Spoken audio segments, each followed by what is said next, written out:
నేను ఫాలో అయ్యేది. ఓకే, అది చిరంజీవి గారి అమ్మాయి ఈ సినిమాకి ఒక నిర్మాత కానీ సహ నిర్మాత అనుకోవచ్చు, బట్ రాహు గారిపాటి గారు ఇద్దరు కలిసి చేశారు కాబట్టి చిరంజీవి గారు కూడా వేదిక పైన గొప్పగా చెప్పారు, పెద్ద కూతురుగా కొంచెం బాధ్యత తీసుకుని నష్టమైన చేసిందని. ఎట్లా ఉంది సార్ ఆమెతో ప్రయాణం?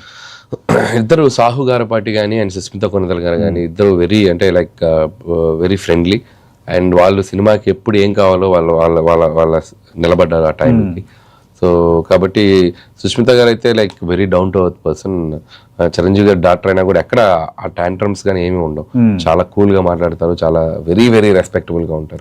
So that is a very good thing in her. And ఇక నేనున్న సినిమాకి ఏంటంటే మాక్సిమం నేను ప్రొడ్యూసర్స్ కి వాళ్ళకి ఏం కావాలో వాళ్ళకంటే ఎక్కువ నేను ఆలోచిస్తాను కాబట్టి వాళ్ళతో ఎటువంటి వాళ్ళకి అంత స్ట్రెస్ ఇచ్చే ప్రాబ్లం కానీ స్ట్రెస్ తీసుకునే అవసరం కానీ ఉండదని నేను అనుకుంటాను. ఓకే సార్, ఓవరాల్ సినిమా అంతా ఖచ్చితంగా బాగుంటుంది. మీరు ఒక డైరెక్టర్ గా బాగా ఉండాలని తీస్తారు, సక్సెస్ కావాలని తీస్తారు, మీకు కూడా పేరు రావాలని మీరు కోరుకుంటారు, కోరుకోవాలి కూడా మనం.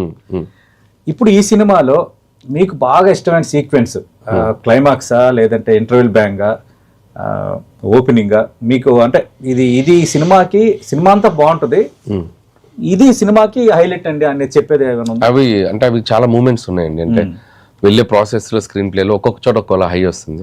సో ఇలా ఇంటర్వెల్ బ్లాక్ బాగుంటుంది and take off first 15 minutes బాగుంటుంది, సాంగ్ వరకు మధ్యలో ఎంత ఫన్ ఎంటర్టైన్మెంట్ బాగుంటుంది.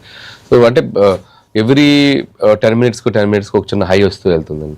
అండ్ సెకండ్ హాఫ్ లో చిరంజీవి గారికి నయనతారకి మధ్య వచ్చే సీక్వెన్సెస్ కానీ చాలా కూల్ గా ఉంటాయి. అండ్ వెంకీ గారు వచ్చాక ఒక పైకి అలా పైకి వెళ్ళి అదొక చిన్న హై తీసుకొచ్చేస్తుంది. సో రాసేటప్పుడే మనకి ఎక్కడ ఏది కావాలి, ఎక్కడ మనం కథ చెప్పాలి, ఎక్కడ మనం ఫన్ చేసుకోవాలి అనేది క్లియర్ గా రాసుకుంటాం కాబట్టి దాని ప్రకారం ఫాలో అవుతాం. ఓకే, ఇది national intelligence officer security officer పాత్రలో ఉన్నారు కదా, అంటే రా ఏజెంట్ గా